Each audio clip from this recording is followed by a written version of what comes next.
Bonjour à toutes et à tous, ma team Kiefer, j'espère que vous allez bien.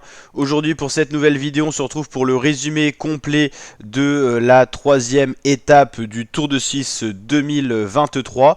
Tour de Suisse qui était pour la première fois dans la montagne, après un départ donné dimanche sur un contre-la-montre individuel, un sprint massif pour l'étape de lundi, mardi, donc belle étape de montagne. Et donc dès le premier col, la sélection commence à se faire. Le premier col c'était celui-là. Et il y avait ensuite un deuxième col juste après. Donc là on est à 36 km de l'arrivée, premier col de la journée, on a toujours une échappée constituée de 4 coureurs. On retrouve notamment Lilian Kalmejane pour la formation Intermarché, le champion du Danemark, un Total Energy et un coureur de la Trek. 4 coureurs qui n'ont plus que 24 secondes d'avance sur le peloton, vous l'avez compris, ça va être compliqué pour résister face à un peloton emmené par les deux Sunning Quick-Step de Remco Evenepoel, le maillot blanc actuel que vous voyez ici avec son maillot de champion du monde, parce qu'en fait là il a la veste impair, donc on voit pas vraiment son maillot blanc. Tous les leaders sont là à ce moment-là de la course. Là on est à 8 km de l'arrivée. C'est Wout van Aert qui se sacrifie pour la Jumbo-Visma. Il se sacrifie pour son leader Wilco Kelderman. Donc on savait pas trop qui serait le leader dans cette équipe. Bon, on l'a compris pour la Jumbo. Van Aert équipier. Stéphane Kung, le maillot jaune, est toujours là. Romain Bardet bien au chaud avec un équipier juste devant lui et un... non, il est là, donc deux équipiers devant lui. Romain Bardet de SAR 141.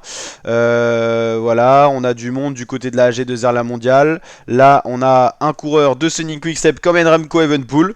C'est un très beau tempo qui est mené. Stéphane Kung, le maillot jaune, est bien là. Il a quand même des aptitudes en montagne. C'est pas uniquement un rouleur, le Suisse de la formation FDJ. Wout van Aert, ça y est, lâché. Il a fait son boulot à 8 km du sommet. Il va donc perdre beaucoup de temps.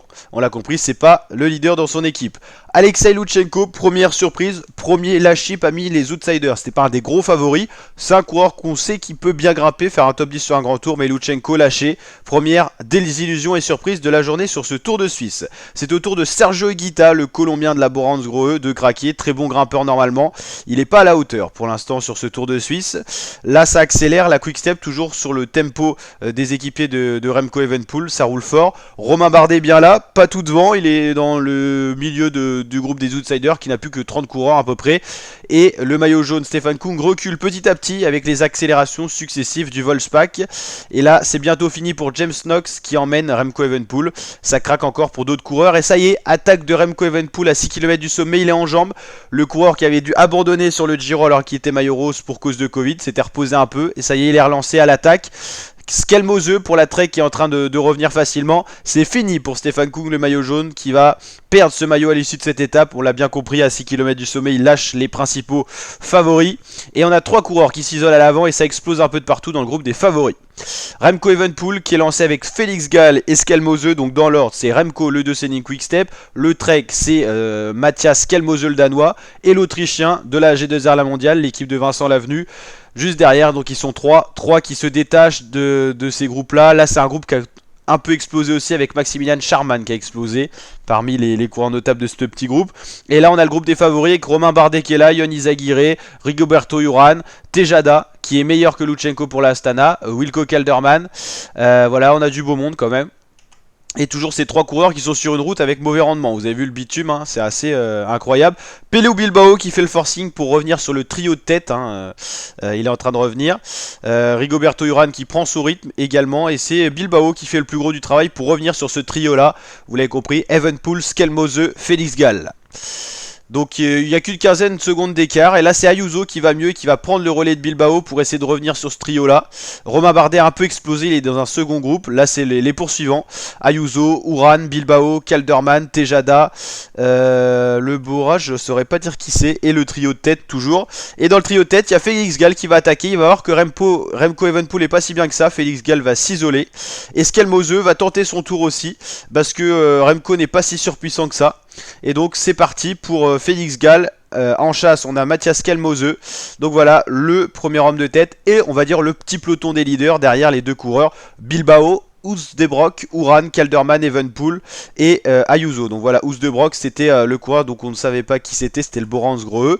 Donc vous l'avez compris, ces deux-là vont certainement jouer la victoire d'étape à 1 km du sommet. Félix Gall n'a plus que quelques mètres d'avance sur Skelmose qui revient très fort. Ces deux coureurs ont réussi à se débarrasser du cannibale Remco Evenepoel. Et donc c'est parti pour jouer la victoire d'étape. On l'a compris, derrière c'est Juan Ayuso qui se détache de ce petit peloton pour essayer de revenir sur ces deux-là. Mais bon, pour l'instant, Remco encore en difficulté. Il n'arrive même pas à accrocher le wagon des leaders. Juan Ayuso qui essaye de revenir au tempo. Et c'est Skelmose qui attaque Félix Gall. Skelmose, il a 14 secondes au général de Stefan Kung. Il peut prendre le maillot jaune, sachant que Remco Evenepoel a explosé, qu'il était deuxième. Lui était troisième du général. Skelmose se dirige vraiment vers une belle victoire d'étape et un maillot jaune en perspective. Il va aller s'imposer, ce coureur-là, sur une très très belle étape. On voit, il est foudrage. Félix Gall fait un très bon résultat. Ayuso fait 3. Derrière, Remco a réussi à accrocher ce petit peloton de leader et va faire 4. Uran a surpris. Kelderman, Bilbao, Utz de Brock. Voilà. Là, un Neos qui arrive et Romain Bardet qui arrive un peu plus loin, qui va limiter la casse, mais c'est pas une très grosse performance de Romain Bardet. Donc voilà, on va aller voir les classements. Donc une étape qui a fait mal, qui a fait des dégâts, c'est la seule arrivée en altitude. Il y aura bien sûr encore des étapes de montagne, mais vous l'avez compris, ça sera avec des descentes à l'arrivée. Donc Skelmose s'impose devant... alors on va voir le classement complet. Skelmose s'impose devant Félix Gall et Royan Uzo, Evenepoel, Utz de Brock, Bilbao, Kelderman, Ural, Sheffield et Romain Bardet finit à 45 secondes. Le général, Mathias Skelmose, porte pour la première fois un maillot jaune sur une belle course. Evenepoel est toujours deuxième donc dans la course à 17 secondes, vous l'avez compris. Il y aura encore un chrono, donc Evenepoel est toujours dans le match, hein, même s'il n'a pas été foudroyant aujourd'hui. Juan Ayuso, 3ème à 24 secondes, les écarts sont très resserrés. Magnus Sheffield, 39 secondes. Pello Bilbao, 49 secondes. Uran, 56 secondes. Calderman, Izagirre, Félix Gall et Romain Bardet, le premier français 10ème à 1,15. C'est pas fini pour Romain, même si c'est pas très bien engagé, on va pas se le cacher. Juan Ayuso, c'est une des meilleures progressions dans le tout haut du classement, 7 positions de gagné. Bilbao, c'est 15 positions. Uran, c'est 22. Kelderman, c'est 35. Félix Gall, c'est 85 places de gagné. C'est pas mal ce petit graphique là. Pour les Français, on a Romain Grégoire qui est toujours 13ème à 1,29, hein, toujours pas si loin que ça. Voilà, les écarts sont pas encore conséquents.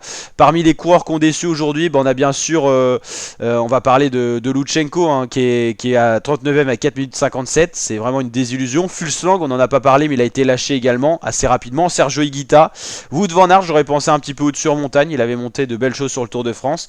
On l'a compris, lui, il se réserve un petit peu pour la suite. Donc voilà, quelques déceptions. Hein. Lutsenko, Fulslang, Higuita, c'est moyen. Bardet, c'est pas si foudroyant que ça. C'est pas énorme, quoi. Donc voilà, on se retrouvera pour la prochaine étape, l'étape 4 dès demain, la team. Intégral Tour de Suisse sur la chaîne. Donc n'hésitez pas à vous abonner et activer la cloche. Ciao l'équipe et à très bientôt pour de prochaines vidéos.